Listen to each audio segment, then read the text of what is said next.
तो हम बहुत स्पीड में अब पूरे के पूरे कोर्स की एक बार रिवीजन कर रहे हैं। जो जो चीज़ें हमने पढ़ी हैं, ये जो रिवीजन होगी ये बहुत फास्ट होगी।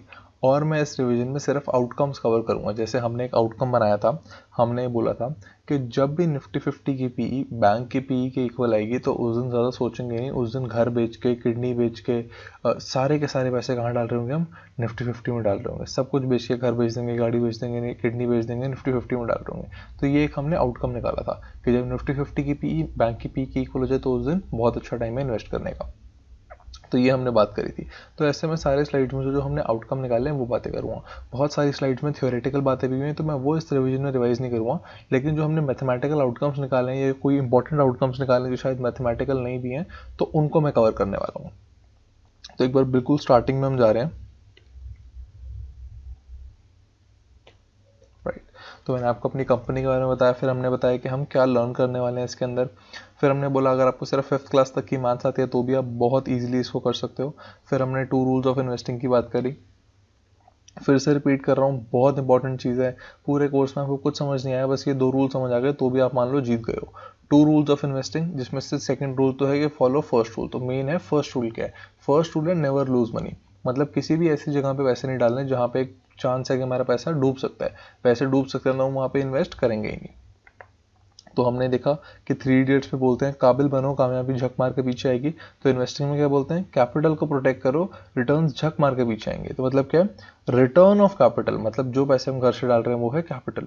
तो रिटर्न ऑफ कैपिटल, जो पैसा हम डाल रहे हैं वो वापस आ जाए, that is more important than return on capital. मतलब 15% कमा रहे हैं, 20% कमा रहे हैं, वो मैटर नहीं करता। पहले जो चीज़ मैटर करती है वो ये मैटर करती है कि जो हम पैसे डाल रहे हैं वो हमारे पास वापस आ जाए। फिर हमने बात करी इन्फ्लेशन की। इन्फ्लेशन हमारी बाइंग पावर को बहुत तेज़ी से रिड्यूस कर रहा है। तो हम फिर देख रहे थे कि कहाँ पैसे रखेंगे कम से कम इन्फ्लेशन से बच जाए। फिर हमने बोला था कि कहाँ कहाँ पैसे रखने। हमने बोला था आरबीआई का रेट जो है 4 ± 2% है, लेकिन पूरे कोर्स में हम 6% इन्फ्लेशन मान के चलेंगे। तो हमने बोला लिक्विड फंड्स के अंदर हम पैसे डालेंगे, जो पैसा हमको विद इन 1 ईयर चाहिए। तो सबसे सबसे ईजी हमने कहा था, पहले तो हमने कहा था कि इन 4 चीज़ों में डालेंगे: liquid fund, gold fund, bank account और ultra short term fund. Emergency fund एक बनाएंगे। इमरजेंसी फंड क्या होगा? मान लो आपके महीने का खर्चा 30,000 रुपये, तो 6 महीने का खर्चा होगा 1,80,000। ये बिल्कुल सेपरेट करके एक लिक्विड फंड में डाल के रख दिया कि ये पैसा तो मैं तभी यूज़ करूँगा जब कोई इमरजेंसी होगी, जब सच्ची में पैसे की प्रॉब्लम होगी तभी यूज़ करूँगा, वरना ये नहीं करने वाला। तो ये इमरजेंसी फंड बना दिया, पहली चीज़ तो ये। फिर हमने बोला कि जो पैसा हमको 2 महीने के अंदर चाहिए वो बैंक अकाउंट के अंदर, जो पैसा 1 साल के अंदर चाहिए वो लिक्विड फंड के अंदर, जो पैसा 1 साल के बाद चाहिए वो अल्ट्रा शॉर्ट टर्म फंड के अंदर, और गोल्ड फंड के अंदर वो वाला पैसा जो शायद इंपॉर्टेंट गोल्स के लिए नहीं है, लेकिन वो पैसा हम कह रहे हैं कि चलो थोड़ा बहुत ऊपर नीचे भी होता है तो कोई प्रॉब्लम हमें नहीं है। और गोल्ड में इन्वेस्ट करने का बेस्ट टाइम क्या था? मैंने आपको बताया जब मार्केट ऑल टाइम हाई पे होगी, तब सारे स्टॉक मार्केट में इन्वेस्ट कर रहे होंगे, तब ऐसे आर्टिकल आ रहे होंगे क्या गोल्ड में निवेश सही है, क्या आपको अपना गोल्ड बेच देना चाहिए। तो ऐसे आर्टिकल आ रहे होंगे, आपको पता लग रहा होगा कि गोल्ड में कोई नहीं इन्वेस्ट कर रहा। तो मार्केट ऑल टाइम हाई होगी, पीई हाई होगी, मार्केट की अर्निंग ग्रोथ रेट हाई होगा, मार्केट बहुत हाई हो रखी होगी, सेंटिमेंट लोगों का बहुत हाई होगा, तो उस टाइम पे गोल्ड की कोई बात नहीं कर होगा, तब हम गोल्ड खरीद लेंगे। फिर जब मार्केट गिरेगी तो लोग क्या बोलेंगे, कहीं स्टेबल जगह में पैसे डाल दें, तो तब लोग गोल्ड में आ रहे होंगे। तो जब लोग गोल्ड में आ रहे होंगे उस टाइम पे, तो गोल्ड का रेट बढ़ जाएगा, तो हम उस टाइम पे गोल्ड बेच देंगे और हम मार्केट में डाल देंगे। हमने तो बोला हम तो उल्टे हैं, हम तो कॉन्ट्रेरियन है। जो जब सारे लोग बेच रहे होते हैं तो हम खरीदते हैं, जब सारे लोग खरीद देते हैं हम बेचते हैं। हमें बात समझ आई। फिर हमने बोला maximise wealth, alternative sources of investments है। ये क्या है? ऑल्टरनेटिव सोर्सेज ऑफ इन्वेस्टमेंट्स, कि कहाँ कहाँ पे हम पैसा इन्वेस्ट कर सकते हैं स्टॉक मार्केट को छोड़ के। तो हमने रियल एस्टेट की बात करी। हमने कहा था एक तो कमर्शियल होती है, एक रेजिडेंशियल होती है। हमने कहा था बहुत ज़रूरी ध्यान से देखना कि अच्छी लोकेशन पे हम ले रहे हैं, कि अच्छी लोकेशन पे थोड़ा प्रीमियम ज़्यादा देना पड़ सकता है, लेकिन अच्छी लोकेशन की जो प्रॉपर्टी है उसकी वैल्यू रहती है। तो मान लो आपके घर के पास कोई रिलीजियस प्लेस है, कोई मतलब हाई इलेक्ट्रिसिटी है, ऐसा कुछ है, या कोई मतलब नाला वगैरह कुछ है, ग्रेवयार्ड वगैरह है, तो जनरली रेट्स क्या होते हैं? कम होते हैं।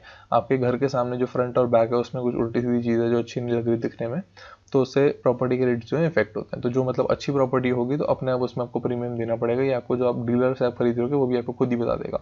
लेकिन फिर भी मैंने आपको बताया, फिर मैंने आपको ये समझाया the best price to buy a property, किस प्राइस पे खरीदनी है जब बैंक की पी प्रॉपर्टी की पी के इक्वल आ जाए।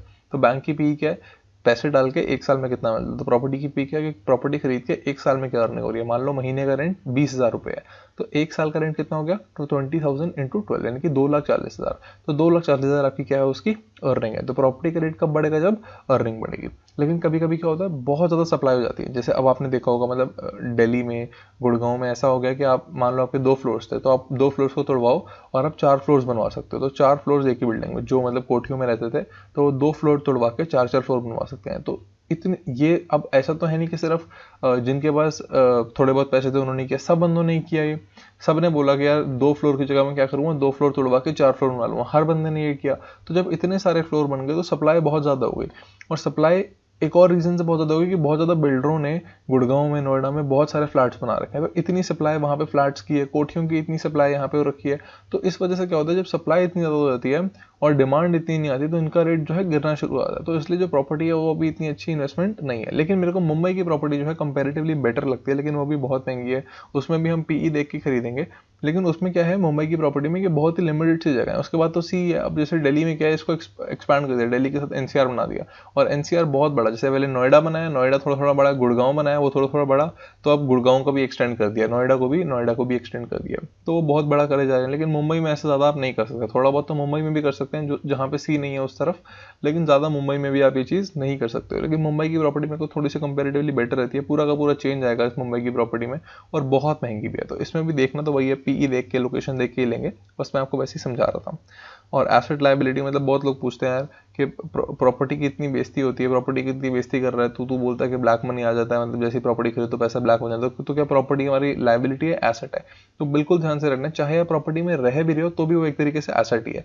एक तो रीजन ये है इसका कि प्रॉपर्टी का रेट बढ़ेगा, तो इसलिए तो वो एसेट है ही है। दूसरा क्या है कि अर्निंग दे रहा है आपको। कैसे अर्निंग दे रहा है? मान लो अगर आप उसी घर में रहते होते और आप उस घर के ओनर ना होते, मान लो आपके घर का रेंट 30,000 रुपये है जहाँ पे आप रहते हो, और आप उसी घर में रहते हो, उस घर के आप ओनर ना होते, तो 30,000 रुपये रेंट तो आपको देना पड़ता। तो अगर आपको 30,000 रुपये रेंट उस घर में रहने के लिए देना पड़ता, तो आपको ये समझना चाहिए कि वो 30,000 रुपये रेंट आपका बच रहा है। तो जो पैसा बच रहा है वो एक तरीके से क्या है, आपकी अर्निंग है।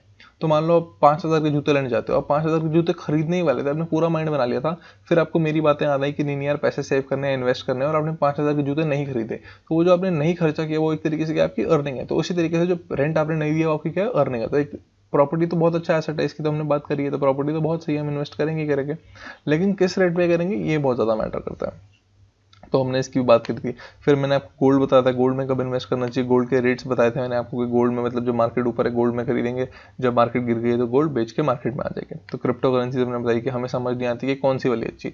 हम कह रहे हैं क्रिप्टो करेंसी बहुत अच्छी है, ब्लॉकचेन है, टेक्नोलॉजी बहुत अच्छी है, लेकिन बिटकॉइन अच्छा, इथेरियम अच्छा, गोल्ड कॉइन अच्छा, ये हमें समझ नहीं आता, इससे कोई लॉजिक ही नहीं है। और हम कहते हैं कि मान लो आरबीआई एक भारत कॉइन बना देगी, ऐसे मतलब सिर्फ नाम के लिए बता रहा हूँ, आरबीआई ने एक भारत कॉइन बना दिया और बोला कि ये स्टेबल है, ये गोल्ड बैक्ड है, और आप सारे इंडियंस ये यूज़ कर सकते हैं, इंडिया में यूज़ कर सकते हो इजीली, और सारे ब्लॉकचेन के उसमें फीचर्स डाल दिए, तो हम वो यूज़ करने लग जाएंगे।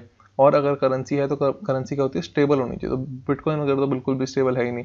तो अब मैंने जो अपनी वीडियोस, एक मैंने लास्ट में जो बोनस वीडियो डाली है, उस बोनस वीडियो में वॉरेन बफेट, चार्ली मंगट और बिल गेट्स, तीनों लोग जो हैं इसकी बात कर रहे हैं। अब बिल गेट्स तो खुद ही इंजीनियर है, बिल गेट्स तो खुद ही टेक बैकग्राउंड से, तो आपको बहुत ध्यान से सुनना चाहिए कि वो क्या बोलता है बिटकॉइन और इन सब चीज़ों के बारे में। तो प्राइवेट कंपनी, स्टार्टअप्स, हमने बोला कि अभी तो हमें समझ नहीं आई कि अच्छी बिजनेस क्या होता है, अच्छा बिजनेस क्या नहीं होता, तो इनके अंदर हम इन्वेस्ट नहीं करेंगे। हेज फंड्स हमने बताया मिनिमम 1 करोड़ चाहिए होता है इन्वेस्टिंग के लिए, और ये भी एक तरीके से म्यूचुअल फंड है, बहुत हाई फीस होती है इसकी, इसमें भी लॉस होने के चांसेस बहुत होते हैं, इसमें भी इन्वेस्ट नहीं करेंगे। इनफॉर्मल लेंडिंग मैंने आपको बताया था कि हाँ आप लोगों को पैसे दे के उससे इंटरेस्ट ले सकते हो, लेकिन पैसे दोगे तो उनसे पहले कुछ रखवा लेना। तो जैसे मान लिया आपने किसी को 1 लाख रुपए का लोन दिया है, तो 1 लाख का लोन दिया है तो 1 लाख रुपए का गोल्ड आपने रखवा लिया उनसे, और फिर जो आपको इंटरेस्ट दिए जा रहे हैं और आपका प्रिंसिपल वापस कर देंगे तो आप गोल्ड उन्हें वापस कर दोगे। तो इस तरीके से देना है कि भाई हमारा कैपिटल लूज ना हो, किसी को अपने लोन दे दिया, लोन लेके भाग ना जाए वो। तो इस तरीके से हमें हमेशा लोन देना है। और बहुत ध्यान से सिर्फ गोल्ड से ही करना, बाकी सिल्वर वगैरह के रेट भी थोड़ा बहुत वोलेटाइल ज़्यादा होते हैं, पर मतलब मैं प्रेफर करता हूँ कि सबसे ईजी है गोल्ड से। कोई कोई लोग गाड़ी देके भी रख लेते हैं, गाड़ी ले लेते हैं और लोन दे देते हैं, लेकिन मैं कहता हूँ गाड़ी की वैल्यू धीरे धीरे डिप्रिशिएट हो जाएगी। तो gold is the best way अगर आप इनफॉर्मल लैंडिंग करना चाहते हो तो। फिर अदर्स में हमने ओला उबर की बात करी थी, जो ज़्यादा इतनी अच्छी नहीं है। तो इकोनॉमिक्स मैंने आपको बताई थी, लेकिन इसके अंदर कोई हमने मतलब फाइनल डिसीजन नहीं लिया था तो मैं इसको एक बार रिवाइज नहीं करा, आप चाहो तो पढ़ सकते हो जाके वापस, लेकिन इसमें हमने कोई डिसीजन नहीं लिया था। फिर हमने सेंसेक्स और निफ्टी की बात करी थी, सेंसेक्स टॉप 30, निफ्टी टॉप 50, और जो निफ्टी की टॉप 50 है उसमें सेंसेक्स भी आती है प्लस 20 कंपनी और आती है। फिर हमने ये बात करी। फिर हमने बात करी थी स्टॉक मूवमेंट कैसे होती है, बुल एंड बियर, इसमें भी कोई डिसीजन नहीं लिया था। फिर हमने बोला इंडेक्स फंड्स, हमने म्यूचुअल फंड्स की बात करी, हमने बोला index funds versus mutual funds, और हमने बात करी थी स्पेसिफिकली कि इंडेक्स फंड्स म्यूचुअल फंड से बहुत ज़्यादा बेटर है और हम हमेशा इंडेक्स फंड्स में इन्वेस्ट करना प्रेफर करेंगे। तो अब जैसे मान लो 23-24 मार्च के आसपास, सिर्फ एग्जाम्पल देने के लिए समझा रहा हूँ कि 23-24 मार्च के आसपास मार्केट बहुत ज़्यादा नीचे आई हुई है और हालत बहुत ख़राब है मार्केट की, और मतलब सबको सब बेच रहे हैं, बहुत ऐसा कह रहे हैं, blood bath on Dalal street ऐसे बोल रहे हैं कि you need courage to invest in the market. तो अब उस दिन जब हम खरीदने आते हैं तो हमें ये तो पता है कि यार निफ्टी 50 तो ऊपर आ ही जाएगा, निफ्टी 50 गिरा है तो आज नहीं तो कल नहीं तो 1 साल बाद 2 साल बाद तो निफ्टी 50 ऊपर आ ही जाएगा। लेकिन जिस म्यूचुअल फंड में आप पैसे डाल रहे हो, वो बंदा जो म्यूचुअल फंड मैनेजर है वो अपने म्यूचुअल फंड को इस तरीके से मैनेज करेगा नहीं करेगा कि वो ऊपर आए नहीं है, ये कहना बहुत मुश्किल हो जाता है।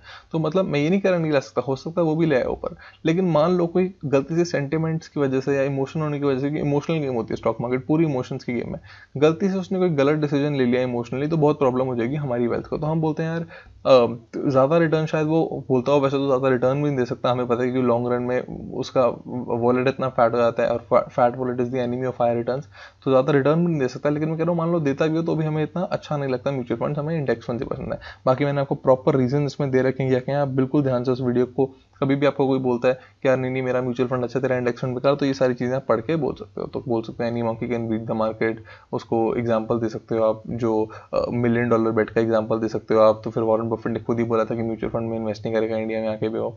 तो ये हम कहते हैं कि हम तो भाई इंडिया की इकोनॉमी में इन्वेस्ट करेंगे, हम निफ्टी 50 इंडेक्स फंड में ही इन्वेस्ट करेंगे। अगर किसी और में भी इन्वेस्ट कर रहे हैं, जूनियर में भी कर रहे हैं, या किसी मतलब मान लो आप कह रहे हो इंफ्रा में भी कर रहे हो, तो भी हम इंडेक्स फंड के थ्रू ही करेंगे।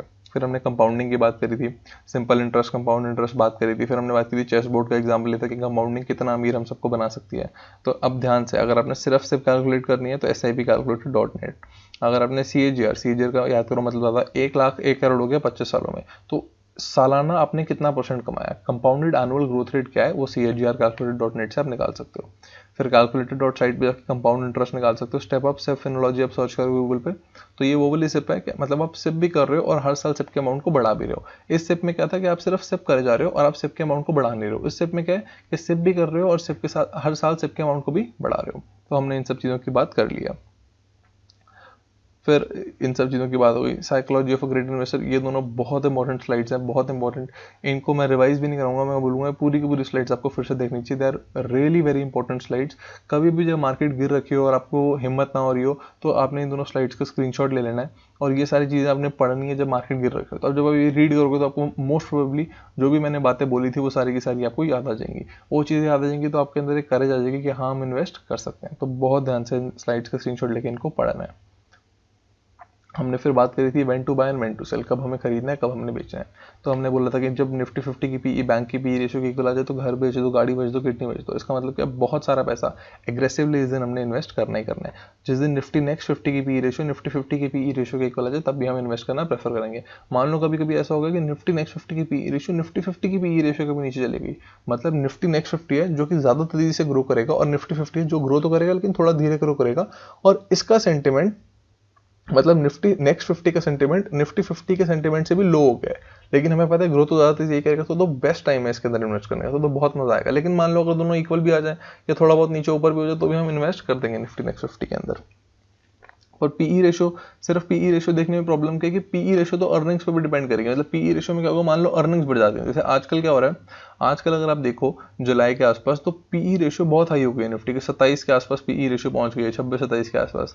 तो ये इसलिए नहीं क्योंकि मार्केट बहुत अच्छी हो गई, मार्केट बहुत स्ट्रॉन्ग हो गई है, इसलिए कि अर्निंग बहुत कम है। तो जब अर्निंग बहुत कम होती है तो पीई ऑटोमेटिकली हाई होता है। तो कभी कभी ऐसा भी होगा कि पीई बहुत लो दिख रही होगी लेकिन अर्निंग बहुत हाई होगी। तो हमने कहा था सिर्फ पीई नहीं देखते, हमेशा हम क्या चेक करते हैं, पीई और ईजीआर। वैसे तो जिस दिन ये होगा उस दिन आपने इन्वेस्ट करना ही करना है, जिस दिन ये होगा तो भी आपने इन्वेस्ट करना ही करना है, लेकिन हम क्या करेंगे, हम पीई के साथ ईजीआर भी चेक करना प्रेफर करते हैं। फिर याद करो मैंने आपको बताया था कि अगर पीई ईजीआर दोनों लो हो तो मजा ही आ जाएगा, पक्का इन्वेस्ट कर देंगे। पीई लो है ईजीआर हाई है तो भी इन्वेस्ट कर देंगे, थोड़ा पार्शल करेंगे लेकिन कर देंगे। पीई हाई है ईजीआर लो है तो भी हम इन्वेस्ट कर देंगे, मतलब दोनों में से एक भी लो है तो भी कर देंगे, और दोनों हाई है तो हम नहीं करेंगे, वो तो क्या है सेल करने का टाइम है। फिर वॉरेन बफेट इंडिकेटर की बात करती है, एक्चुअल बताता है कि मार्केट की क्या हालत चल रही है। मार्केट का अब जीडीपी होता है तो वो कहते हैं we like to buy dollar for 50 cent, जिसकी बात करती थी। तो हमने कहा था जब भी बैंक की पी के आसपास आएगी निफ्टी की पी, अभी निफ्टी 50 की पी बैंक की पी को टच नहीं करिए लेकिन आसपास है। मान लो बैंक की पी 20 है और निफ्टी 50 की भी 21, 22, 23 के आसपास चल रही है। तो हम क्या बोल रहे हैं, इस टाइम पे अपनी सिप को डबल कर देंगे। कौन सी सिप? वेल्थ मैक्सिमाइजेशन वाली सिप, और फाइनेंशियल प्लानिंग वाली सिप को भी आप डबल कर सकते हो इस टाइम पे। फिर हमने बोला था लो, जो भी लो पीई है, मान लो बैंक की पीई 20 है तो ये क्या है, लो पीई, प्लस 13 करेंगे तो हाई पीई निफ्टी आ जाएगा। मान लो निफ्टी जूनियर की पीई निफ्टी 50 के भी इक्वल आती है तो उसमें हम प्लस 15 करेंगे जनरली, तो उसको हाई निफ्टी नेक्स्ट 50 में हाई पीई बोलते हैं। लेकिन इसमें आपको ध्यान किस चीज़ का रखना है, इसमें आपको ध्यान इस चीज़ का रखना है कि ये वाली जो है ये सारी हिस्टोरिकल डेटा है। तो ऐसा हो सकता है कि आज तक कभी निफ्टी 50 की पीई 33 नहीं गई, लेकिन इस बार चली जाए, तो ये क्या है, सारे हिस्टोरिकल डेटा, तो ये चेंज होते रहते हैं। तो हम पीई और ईजीआर मतलब पीई और अर्निंग ग्रोथ रेट दोनों चेक करने वाले। अर्निंग ग्रोथ रेट आपको निकालना सिखाया हुआ है मैंने, क्या होता है, लो मीडियम हाई पी बताया हुआ है। लो हाई मतलब मिनिमम सबसे कम क्या है, मान लो अगर 20 की पीई बैंक की पीई है तो ये लो पीई हो गई। हाई पी क्या हो गई, 20 प्लस 13 33, तो इन दोनों को ऐड करके डिवाइडेड बाई 2 करेंगे तो वो क्या आ जाएगी, मीडियम पीई आ जाएगी। तो ये सारी बातें हम कर चुके हैं ऑलरेडी, तो मैं आपको फिर से बताऊंगा एक बार। ईजीआर आपको निकालना सिखाया हुआ है मैंने, एक बार फिर से रिवाइज कर लेना, नहीं आता तो मतलब पीई क्या होता है, प्राइस डिवाइडेड बाय अर्निंग्स। तो कभी भी हमें अर्निंग्स निकालनी हो तो क्या होगा, वो प्राइस डिवाइडेड बाय पीई। तो निफ्टी के क्या पॉइंट्स चल रहे हैं, मान लो 10,000 कुछ चल रहे हैं, तो उसकी क्या पीई है, उससे डिवाइड करोगे तो आ जाएगी अर्निंग्स। तो इस तरीके से हमने अर्निंग ग्रोथ रेट निकालना है। तो ईजीआर पीई दोनों देंगे, याद करो राकेश झुनझुन वाला अप्रोच बताई थी कि मान लो निफ्टी बढ़ के 20,000 पहुंच गई, तो हमें नहीं पता 20,000 से ऊपर जाएगी नीचे जाएगी, तो हम कह रहे हैं अभी तो हम सेल नहीं करेंगे। मान लो पीई ईजीआर दोनों हाई हो रखा है, लेकिन हम बोल रहे हैं अभी तो फिर भी सेल नहीं करेंगे। हम तो तभी करेंगे जब 20,000 का 10% यानी कि 2,000, 20,000 माइनस 2,000 18,000 पे आएगी तभी सेल करेंगे। तो कोई पूछता है कि यार 20,000 पे सेल कर दो 18 पे क्यों करोगे, हम कह रहे हैं कि हमें पता नहीं ना कि 20,000 शायद 22 पे चली जाए, क्योंकि उस टाइम पे तो मार्केट एक ड्रंक मैन की तरह बिहेव कर रही थी, इतनी महंगी फिर भी बढ़ जा रही है। तो 20 का हो सकता है 22 हो जाए, 22 का 24 हो जाए, तो हम वो जो अपसाइड है मिस नहीं करना चाहते, तो इसलिए हम करेंगे। और जनरली जब 10% के आसपास का एक वो आता है, हमने 10% का गैप ले रखा है, तो वो एक कंफर्टेबल गैप होता है, इजीली उसे मैनेज कर सकते हैं। फिर हमने बोला मिड कैप और स्मॉल कैप में कब करेंगे। वैसे तो स्मॉल कैप का हमने बोला ईटीएफ वगैरह नहीं है तो जनरली बात नहीं करेंगे, लेकिन मिड कैप की पीई जिस दिन निफ्टी की पीई के इक्वल आ जाए, या सबसे ज्यादा मजा तो अब जब मिड कैप की पीई बैंक की पीई के इक्वल आ जाए तो मजा ही आ जाएगा इन्वेस्ट करने में। लेकिन स्मॉल कैप में भी कुछ है नहीं तो इसलिए कर नहीं सकते। फिर हमने बोलता मानी भी नहीं बता सकता, कोई भी नहीं बता सकता मार्केट में कल क्या होगा परसों क्या होगा, तो जो बता रहा है झूठ बोल रहा है।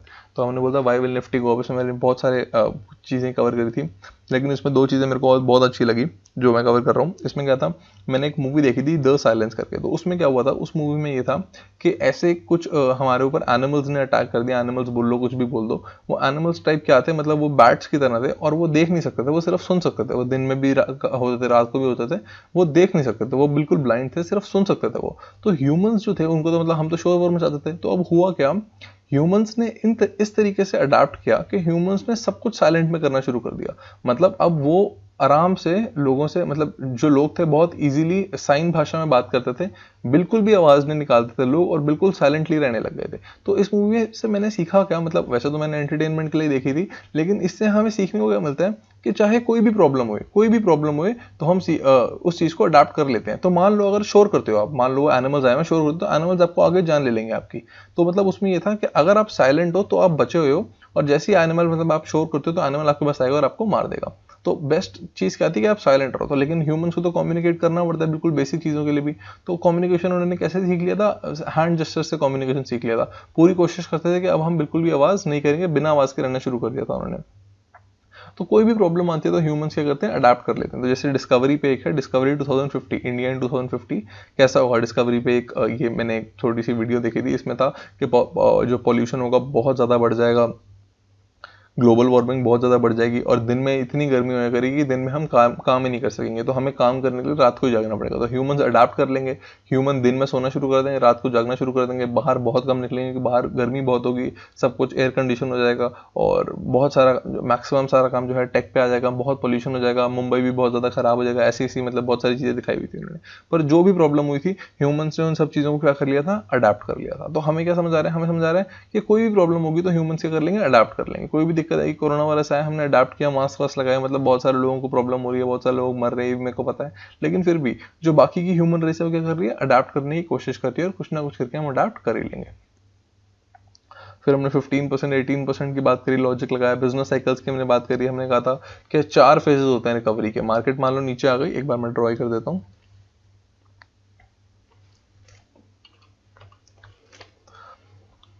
मान लो यहाँ नीचे आ गई और यहाँ पहुंच गए हम, फिर इसके बाद हम ऊपर जा रहे हैं और फिर ये वापस नीचे आ रहे हैं, ये हमने बात करी थी।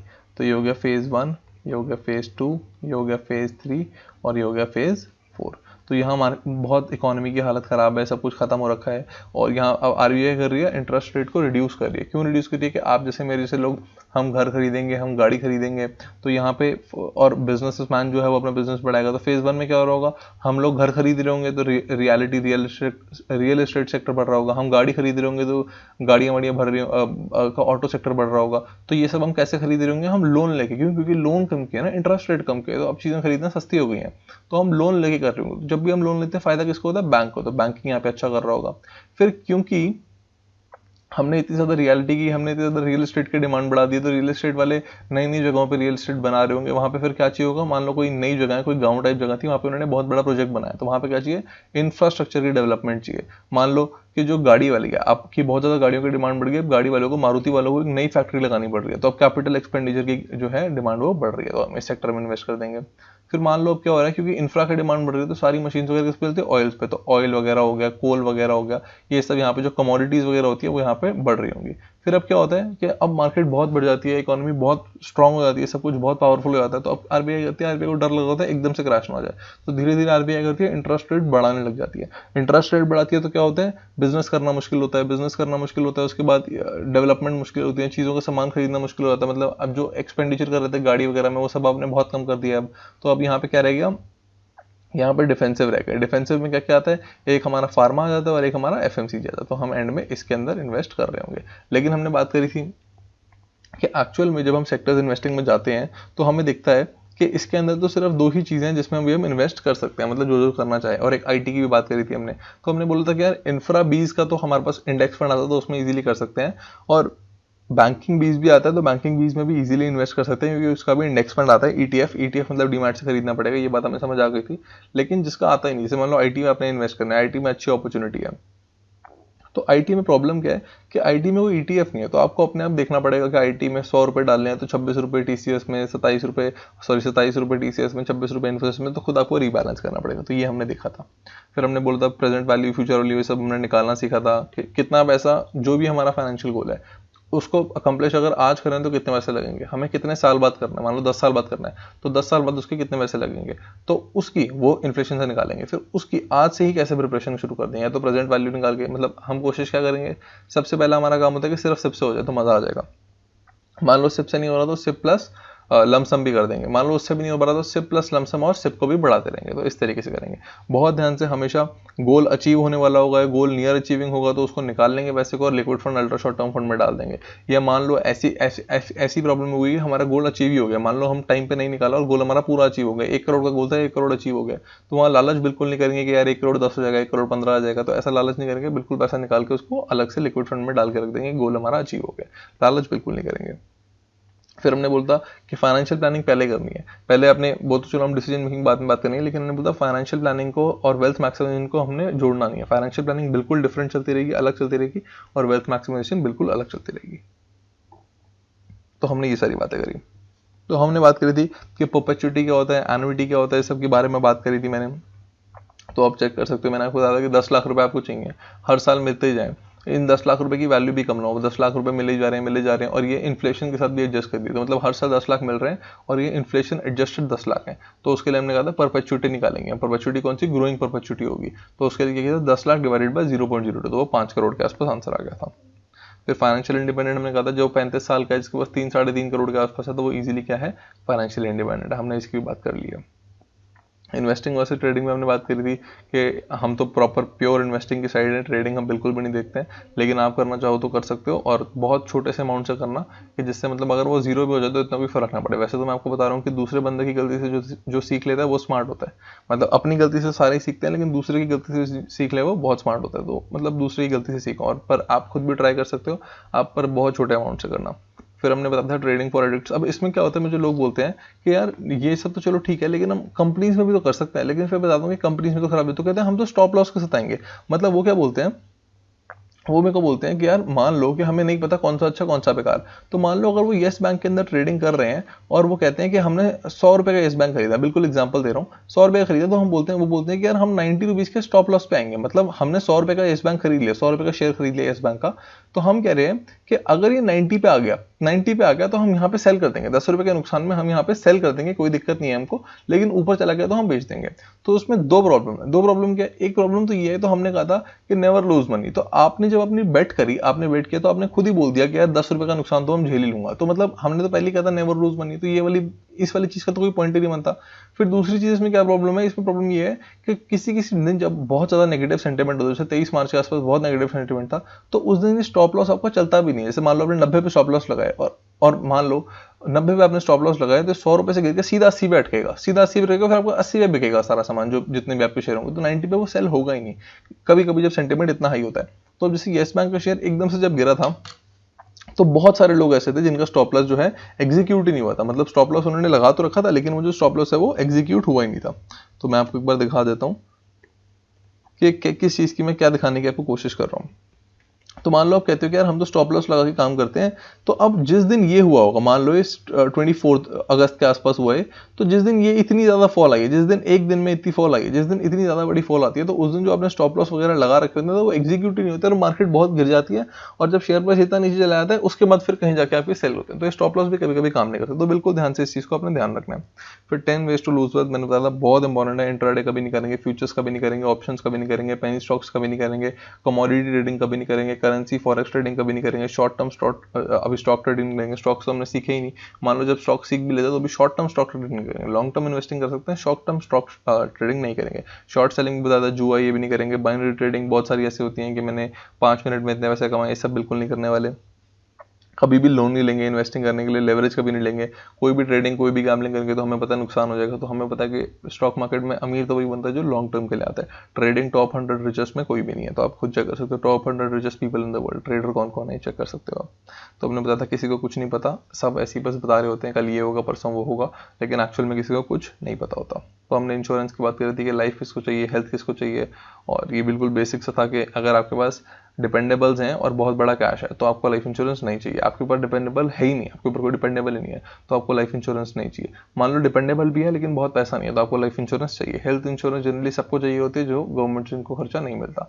मोटर इंश्योरेंस बिल्कुल आपकी मर्जी, थर्ड पार्टी जो है वो करवानी पड़ती है, बाकी आप फॉर द फर्स्ट 5 ईयर्स करवा सकते हो, बाकी आपकी मर्जी है। फिर अटल पेंशन योजना वगैरह हमने कहा था इसमें नहीं जाएंगे, यूलिप्स के अंदर कभी नहीं जाएंगे। टैक्सेस हमने बात करी थी, पहले 2.5 लाख तक कोई टैक्स नहीं लगता, तो ये हमने बात करी थी। टैक्सेस के अंदर कि फर्स्ट 2.5 लाख तक क्या है, कोई टैक्स नहीं है। इसके बाद 1.5 लाख तक हम बचा सकते हैं ईएलएसएस या पीपीएफ में, लेकिन हमने कहा था हम तो प्रॉपर ईएलएसएस के साथ जाने वाले हैं, तो 4